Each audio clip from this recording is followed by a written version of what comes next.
이 한동훈 문제를 어떻게 해결할 것이냐. 이거 해결하지 않으면 점점 더 문제가 심각해지죠. 그래서 빨리 해결해 놔야 됩니다. 이건 국가적으로도 큰 낭패죠. 이 정도면. 그래서 제 생각을 말씀드리겠습니다. 그 전에 댓글 읽어보기를 하고 이게 다 연결되어 있기 때문에 한동훈이하고 그래서 마침 그런 제안도 있고 그래서 읽어보겠습니다. 박사님 방송을 시간마다는 못 보더라도 다시 보기로 잘 보고 있습니다. 다만 건의사항이 있는데요. 기독교적인 내용은 좀 줄이시는 게 낫지 않을까 싶습니다. 기독교를 믿지 않는 사람들 입장에서는 중간중간에 기독교 얘기가 나오는데 무슨 말인지 이해가 잘 안 됩니다. 그렇다고 제가 기독교를 믿고 싶지도 않고요. 조회수가 늘지 않는 원인에 특정 종교 때문에 안 보는 사람들도 있을 수 있다고 생각합니다. 인사 관련 내용을 보려고 왔는데 기독교가 나오면 종교 방송인가 하고 안 볼 가능성도 있다고 생각합니다. 저도 기독교를 싫어하는 편이지만 그래도 인사 관련 내용을 배우기 위해서 보고 있습니다만 이 방송을 처음 보거나 또는 사람들 중에 기독교를 싫어하거나 하는 사람들은 그냥 종교 방송으로 오해하고 넘겨버릴 수도 있을 것 같습니다. 마지막으로 항상 건강 조심하세요. 네, 감사합니다. 이런 분이 있을 수 있죠. 특히 우리나라에서는 이 종교적인 근본주의 성향이 강하기 때문에 이런 분들이 있을 수 있습니다.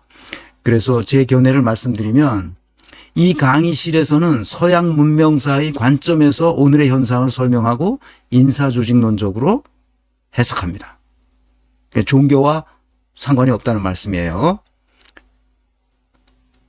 왜 그러면 제가 가끔 기독교의 성서에 나오는 이야기들을 자꾸 하느냐. 우리는 문명사를 이해해야 하기 때문입니다. 이해하지 못하면 엉뚱한 곳으로 빠지기 쉬워요. 잘못된 길로 갑니다. 인류 문명사를 이해해야 하는 이유는 우리가 지금 어디서 헤매고 있는지를 알아야 되기 때문에 그렇습니다. 문명사를 이해 못하면 지금 우리나라가 어디서 왜 이렇게 될 수밖에 없었는지를 이해할 수 없다는 말입니다. 우리가 지금 어디에 있는지를 이해 못해요. 그러니까 어디로 가야 되는지, 뭐가 문제인지 그걸 해석할 길이 없어요.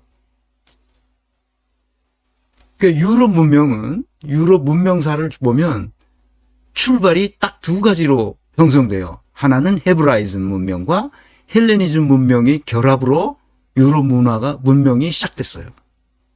그러니까 헤브라이즘 문명을 모르면 우리가 지금 어디서 헤매고 있는지 모른단 말이에요. 미국 문명은 몰라도 돼. 미국 문명은 몰라도 돼. 미국은 거기 기술이 많이 발달한 나라이기 때문에 우리가 그 높은 학문 수준과 과학기술 수준을 우리가 받아들이면 돼요. 그거 가서 배우고 그거 들어오면 됩니다. 근데 미국 문명사도 필요하지만 한 200 몇십 년 되는 이 역사를 우리가 잘 알아야 되지만 그러나 인류 보편사를 가지고 있지 않아요. 미국은 아주 예외적인 나라예요. 그러니까 미국은 항상 예외의 국가예요. 예외 국가. 예외적인 모든 것에 예외적입니다. 인류 약 한 7,000년 한 6, 7,000년 정도 되는 이 인류 문명사 는 최소한 우리가 감을 잡고 있어야 됩니다. 그렇지 않으면 우리 스스로를 이해하지 못해요. 그러니까 헤브라이즘과 헬레니즘이 결합해서 유럽 서양 문명사를 이루어 왔다는 점, 이거를 반드시 이해하셔야 됩니다. 내가 기독교를 전파하려고 성서를 인용한다든지 하는 일은 결코 없습니다. 제가 크리스찬이라고 계속 얘기했으니까 내가 여기서 무슨 여러분을 기독교인이 되라, 개신교를 믿어라 이런 얘기를 하는 줄 알고 이것을 별로 이렇게 부담스럽게 생각하시는 분이 있다는 걸 보고 제가 충격을 받았습니다. 그래서 제가 이 댓글을 읽으면서 이분이 어떤 분이로구나 하는 것을 알게 됐죠. 우리 한국 사람들의 보편적인 인식이 이렇구나 하는 것을 다시 한번 제가 일깨웠습니다. 왜냐하면 제가 가르칠 때 기업에 가서 가르치고 나오면 무슨 식사를 같이 하고 또 오후에 또 이제 강의를 하거나 세미나를 하거나 워크숍을 하게 되지 않습니까? 기업에 가서. 그러면 밥 먹으러 갈 때 나한테 가까이 와요. 그래서 나보고 뭐라냐면 선생님은 공산주의자 아니신가요? 수평조직을 해야 된다. 이게 다 똑같다, 인간은. 그러니까 누구의 명령과 지시 이런 걸 통해서 일을 하면 안 되고 우리가 다 같이 대화와 토론을 통해서 가장 합리적인 대안이 무엇인지를 합의에 의해서 의사결정해야 된다. 그래야만 뭡니까? 집단 지성이 나오게 되지 어떤 한 사람이 찍어 눌러서 결정을 하면 그게 어떻게 되냐. 그런 여러 사례를 얘기해서 그러면 선생님은 공산주의자 아니냐고 물어요. 이렇게 정보가 없단 말이야. 아니 큰 대기업에 가서 강의해도 그래. 그러니 내가 얼마나 황당무계하겠어요. 공산주의자가 뭔지도 모르고. 그러니까 문재인더러 공산주의자라고 했잖아. 누가. 그래 정치인이니까 뭐 그냥 그건 사실 명예훼손이지만 정치인은 그런 걸 다 감내해야 되는 거거든요. 그래서 재판 과정에서도 다 무죄가 됐죠.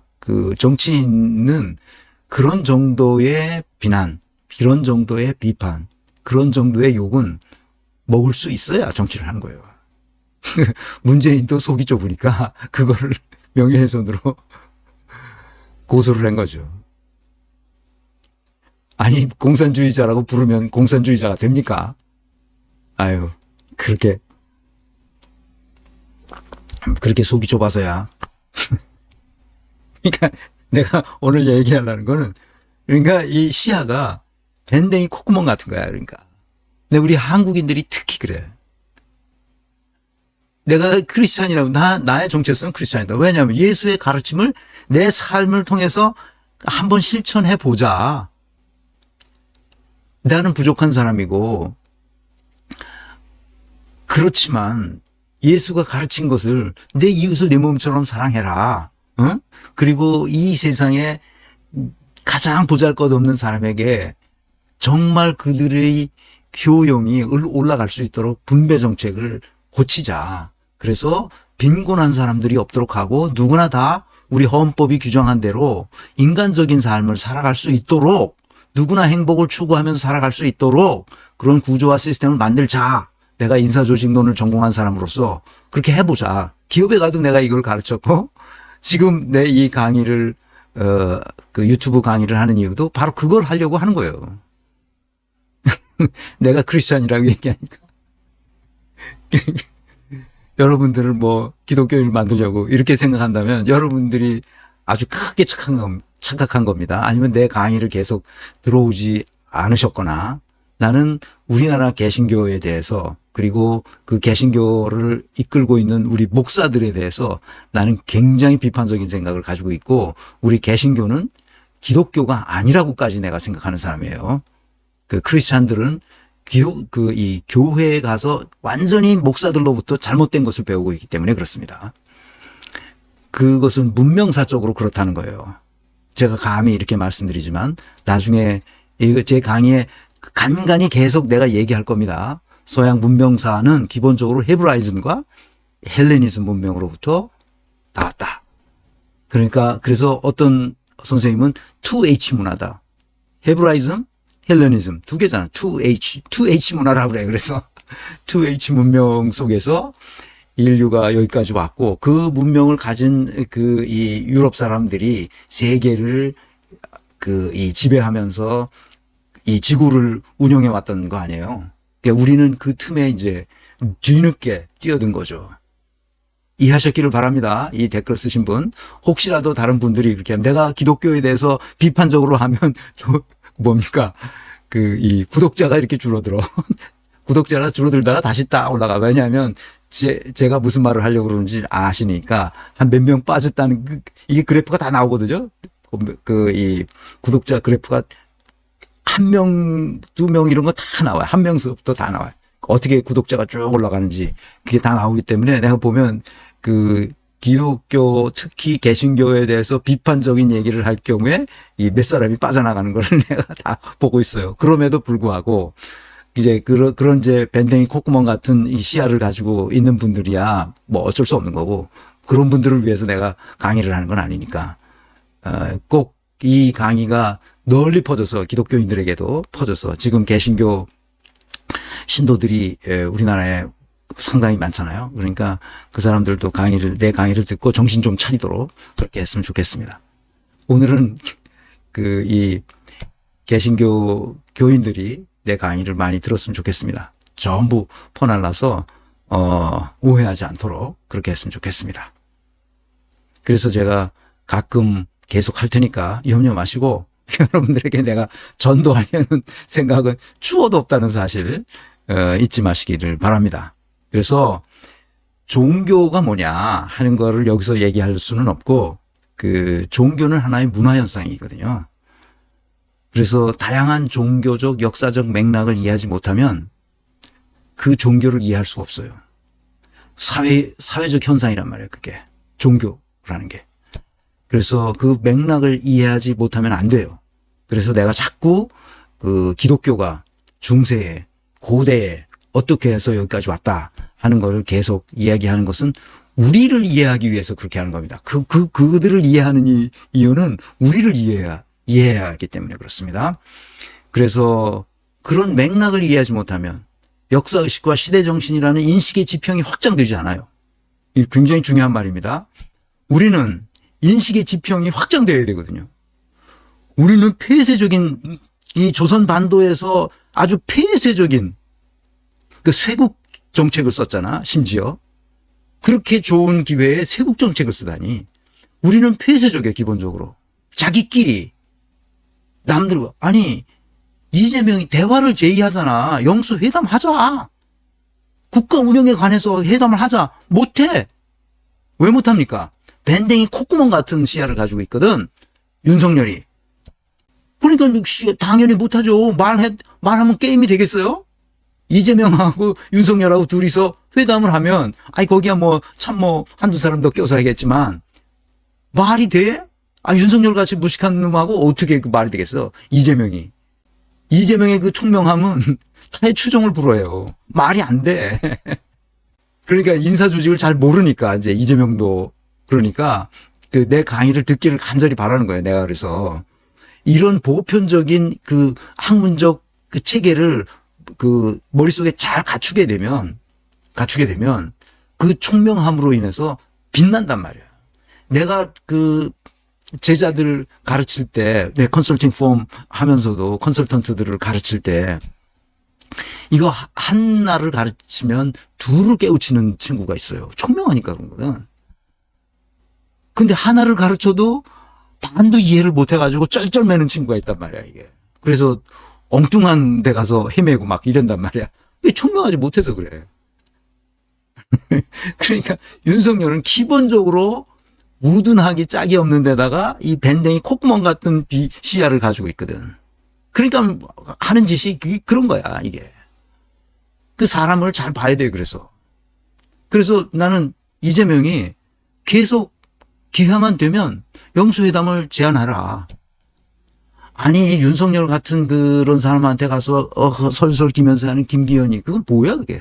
그게 사람이야?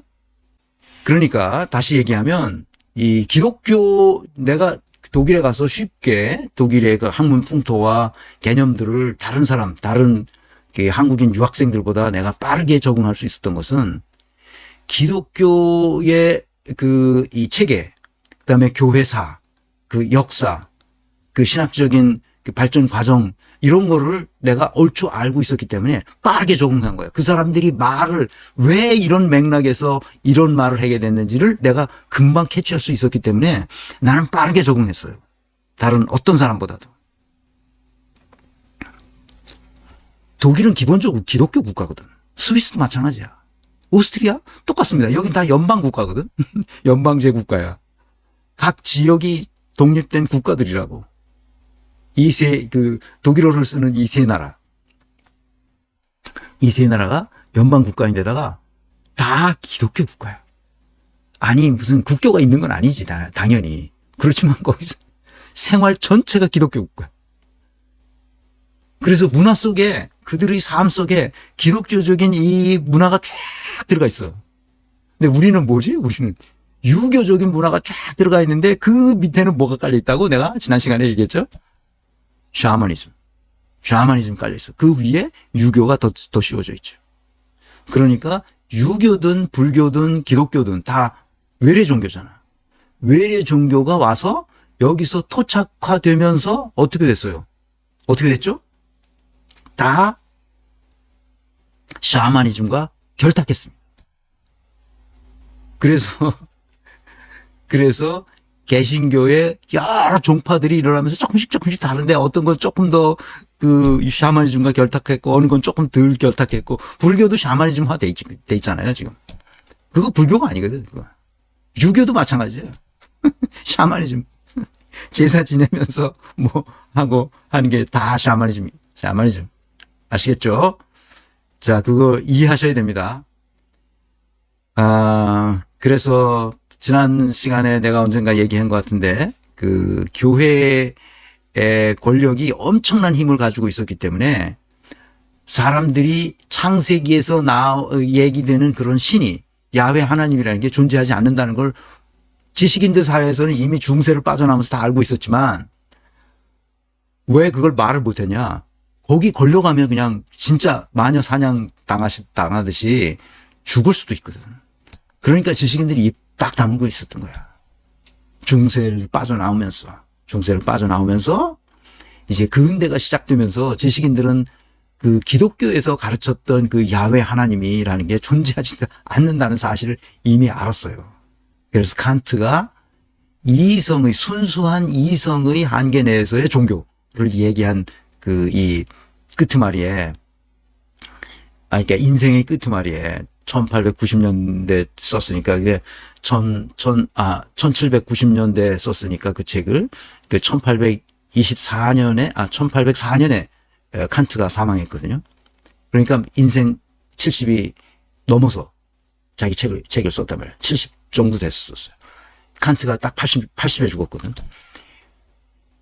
그런데 그 책을 쓰고도 사실은 굉장히 위험했어요. 파문될 가능성이 있었기 때문에 그 책을 쓰고 그 시절에 그냥 교회가 절대적인 권력을 가지고 있었기 때문에 그 기초적인 교리에 어긋나는 책을 쓰거나 말을 하면 우리가 전두환이나 박정희 시대에 전두환 박정희를 까면 어떻게 돼?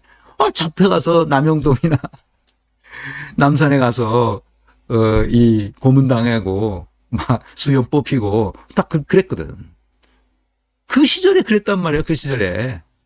그런데 감히 어떻게 이런 구약성경에서 말하는 신이라는 게 존재하지 않는다는 거를 어떻게 말하겠어? 말 못하지. 예, 여러분 이해하시기 바랍니다. 그런 계몽주의 시대에도 그랬단 말이야. 그 칸트는 계몽주의 시대 끝판에 있었던 사람이고, 계몽주의 사상 체계를 완전히 완성한 사람인데, 또 그런 위험을 감수해야 됐고, 그래서 그 높은 관직에 당시 칸트한테서 배웠던 제자가 높은 관직에 있어서 겨우 살아났습니다. 칸트도. 그러니까 오늘도 아직 그냥 구약성서는 하나님이 주신 말씀이다. 천지창조를 하셨고 어쩌고 저쩌고 떠들고 있으면 이거는 뭐야 이게. 이게 중세로 돌아가자는 거 아니야. 너무 심하잖아. 그래서 그 후에 이제 본물 터지듯이 그 기독교 교리, 그 신학 이론들, 그동안에 했던 신학 이론들을 다시 재검토하자.